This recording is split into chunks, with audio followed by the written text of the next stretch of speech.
कान्हा आणि कालियाचा नाच, छोटी कृष्णलीला. एके दिवशी यमुना नदीजवळ गोकुळची मुलं खेळत होती.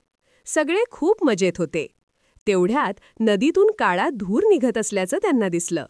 अरे, हा कोण? मुले घाबरली. नदीत एक मोठा, भयंकर, बहुरंगी फणा असलेला साप राहायचा, कालिया नाग. तो पाण्यात विष मिसळायचा, त्यामुळे सगळे त्याला घाबरायचे.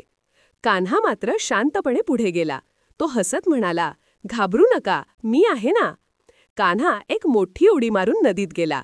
कालिया नागाने विशाल फण्या पसरवून कान्हाला जखडून टाकण्याचा प्रयत्न केला. पण कान्हा चपळ होता.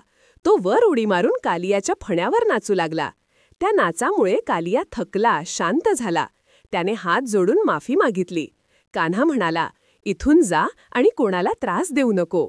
कालिया नाग आपली पत्नी आणि मुलांसह शांतपणे नदी सोडून गेला. यमुनेचं पाणी पुन्हा स्वच्छ आणि चमकदार झालं. गोकुळमधली सगळी मुलं कान्हाला मिठी मारून म्हणाली, "कान्हा, तू किती धाडसी आहेस." कान्हा हसत म्हणाला, "सगळ्यांचं रक्षण करणं हे माझं काम आहे." बोध, धैर्य, शांतता